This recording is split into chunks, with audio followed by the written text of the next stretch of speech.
করি আপনারা চিনতে পেরেছেন ইনি কে। হ্যাঁ হ্যাঁ হ্যাঁ, আমাদের এই বাংলাদেশে এতটা পরিমাণ নায়ক নায়িকাদের অভাব পড়ে গেছে যে যাকে পারে তাকে হইতেছে নায়ক নায়িকার কাতারে নিয়ে চলে যায়। ভাই, এটা ট্যালেন্ট থাকা তো দরকার, শুধুমাত্র যে ওই লেভেলের ট্যালেন্ট থাকতে হবে তা কিন্তু না। অভিনয়টাই হচ্ছে আর্ট, প্যাশন, কারো কাজের ক্ষেত্র, যে কোনো কিছু হতে পারে। আর সেইখানে যাকে পারেন তাকে নিয়ে রেখে দেন, একটুখানি ওই জায়গাটারও মর্যাদাটা দিয়েন।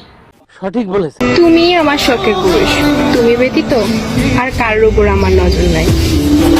না ভাই, আর নিতে পারতেছি না, এবার হইতেছে সত্যি সত্যি বিদায় নেওয়ার পালা। চলে গেলাম বহুত দূরে, আপনারা থাকেন এগুলো নিয়ে। একবার ডিপলি চিন্তা করতো, এটা কি মানা যায়?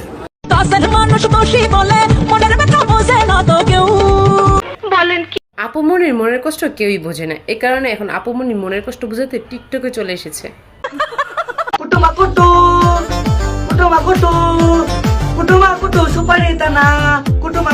আর হইতেছে মেনে নিতে পারতেছি না ভাই, নায়ক দুর্বল খান আরো একটি গান নিয়ে হাজির হয়ে গেছে। হিরো আলমের দিন শেষ, নায়ক দুর্বল খানের বাংলাদেশ।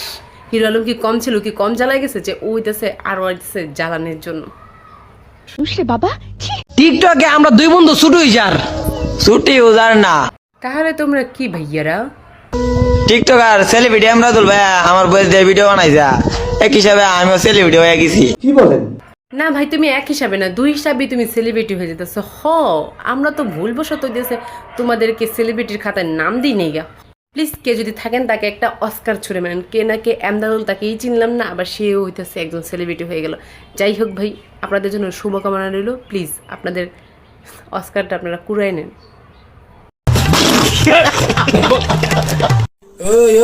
এভাবে ভাই বলছোস, মনে হচ্ছিল জানি কোন ভুলটা কোন অপরাধটা জানি করে ফেলছিলাম। দেখ জালমুড়ি খাই, বুঝস নাই ব্যাপারটা। ব্যাপার স্যাপার বোঝার জন্য এখন হইতেছে আমরা সম্ভবত পৃথিবীতে বেঁচে আছি। আপনারা ওই যে ব্যাপার স্যাপার গুছাই পৃথিবীর থেকে চলে যাবেন, আমরাও মনে হয় তখনই চলে যাব।